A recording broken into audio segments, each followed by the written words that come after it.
Well, hello and welcome to the GCSE History Preferences page. I'm just going to take you through what GCSE History is like and how it's assessed. Okay, so why pick GCSE History? I think it's an excellent subject to choose. I think it's highly relevant for today. We have a look at medicine through time, which brings us right up until, well, current pandemics even. We do the Cold War, and when you look at America's relationship with Russia at the moment, I couldn't think of something more relevant. We look at life under dictatorships, and again, unfortunately, that is still going on around the world. I think that the topics that we have picked are highly relevant.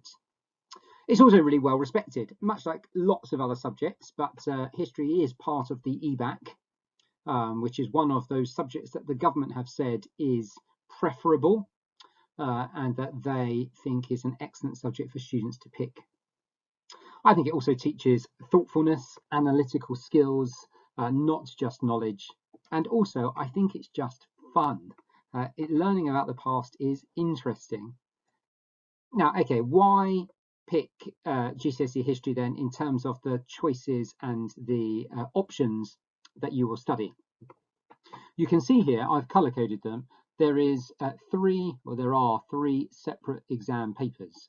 If I just take you through them one at a time very quickly. Paper one is looking at medicine in the green there on the far left. It's a 30% of your GCSE. It's an hour and 15-minute exam made up of some short questions and some slightly longer questions. The longest questions you'll be writing for about 20 minutes on. Some source analysis on paper one. The first half is all about medicine in the trenches and the fighting on the Western Front in World War I.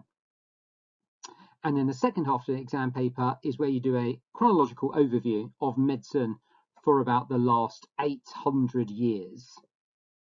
That's paper one. Paper two is the longest of the three papers. It's an hour and 45 minutes. It's split into two separate parts, part A and part B, and they are on two completely different topics. Part A is the Cold War. That's the superpower relations between the USA and the USSR after World War II, all the way up until 1991. That's where we look at the arms race, we look at how the Berlin Wall was built, we look at how we nearly came to nuclear warfare over the Cuban Missile Crisis, and how it all eventually fizzles out in 1991. The second part of paper two is Elizabethan England, where we look at Elizabeth I, we look at her religious problems, we look at her political problems, we look at the Spanish Armada and how we have issues with Spain, we look at her marriage problems and difficulties that she has got there, and then we look at exploration around the world and some piracy by looking at Francis Drake and Walter Raleigh and the beginnings of the British Empire. Finally, we look at paper three, which is Weimar and Nazi Germany. Again, it's 30% this time and slightly longer than paper one by 5 minutes, an hour and 20. On this exam paper, you look at sources and interpretations, and we are looking at the period of Germany before Hitler takes over, 1918 to 1933. That's called the Weimar Republic. And we look at the issues that they faced.